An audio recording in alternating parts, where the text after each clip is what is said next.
Hey guys, welcome back to Swift Tech Reviews. I'm Jeff, and today I have a review of the ASUS Zenfone 5. This is a mid-range device from ASUS. It has a 5-inch 720p display, a gig of RAM, and a 1.6 GHz processor. The Zenfone 5 is not ugly, but it's not exactly striking either. It kind of looks like every other mid-range phone on the market.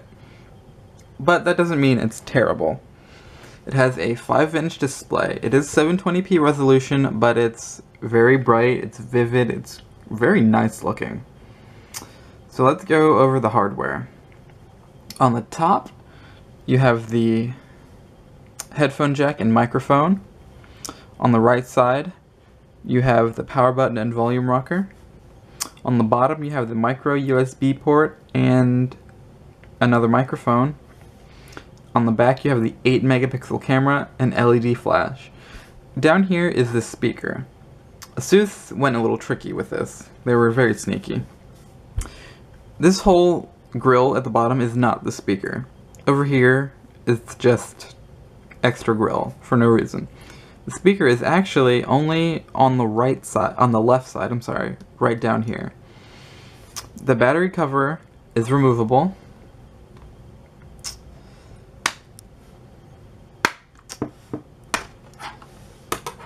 And under the battery cover you have the dual SIM slots, SIM 1 and SIM 2.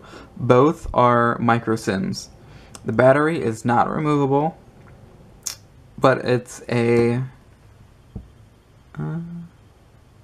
I can't tell the milliamp hours at the moment. I'll have that in my review. And up here you have the micro SD card slot. I believe it's up to 64 gigs. So here's the speaker, right down here. It's only this little sliver.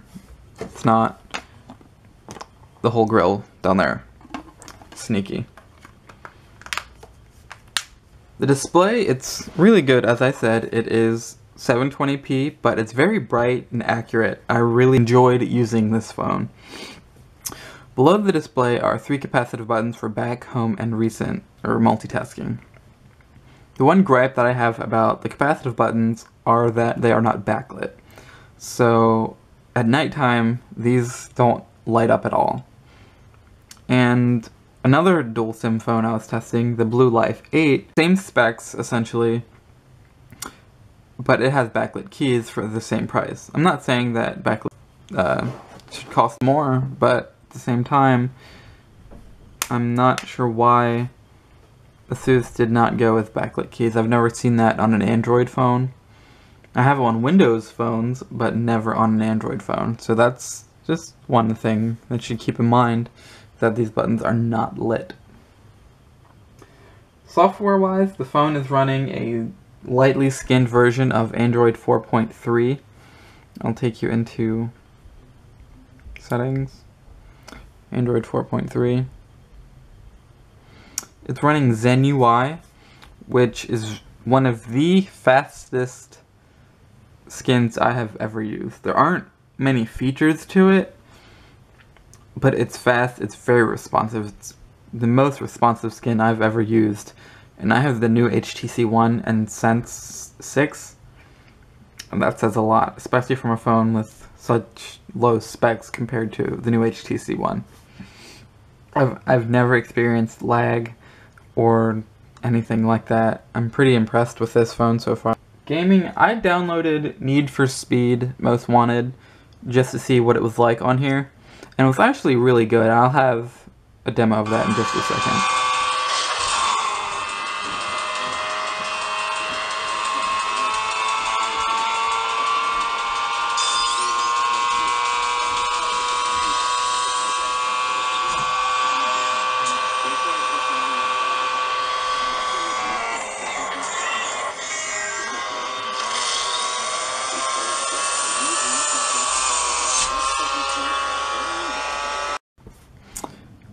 It did not drop any frames or stutter.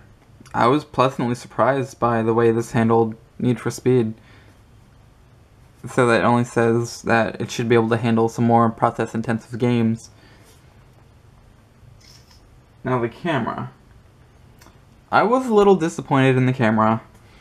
I will say that. It is only 8 megapixels, so I wasn't expecting the world anyway.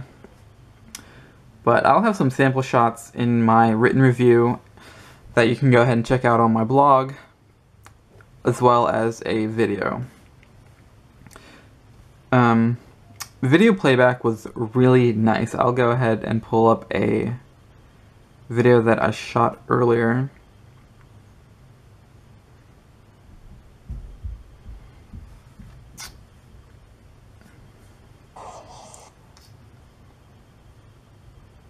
I haven't, where's rotation? There it is.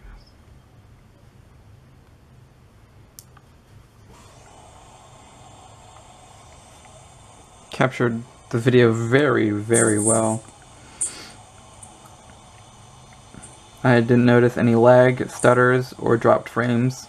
And it is, I believe, 1080p video recording. I'll have an accurate spec later. It's pretty good. I will go ahead and also demo the camera as well. Take a picture of the Moto X here.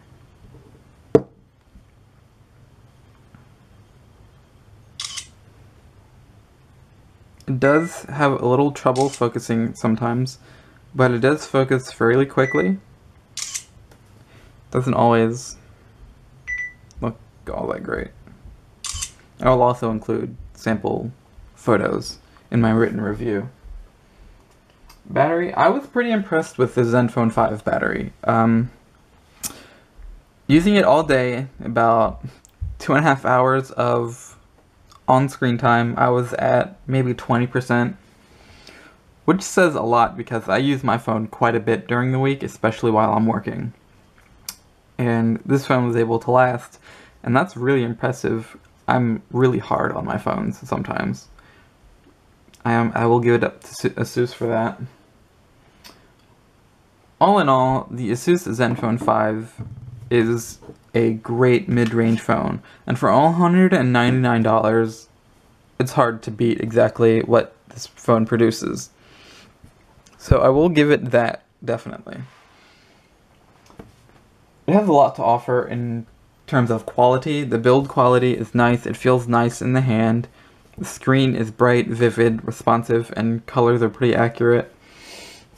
And it's only $199, so I mean, you could go and spend $600 on a flagship that has a ton of features that you'll never use, or you could spend $200 and buy a contract-free, unlocked device that does exactly what you need it to.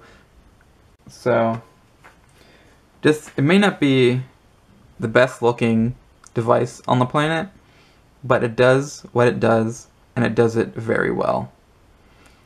Thanks for watching. Subscribe to my channel. Also, be sure to check out my blog at www.swifttechreviews.com. Thanks for watching. Subscribe.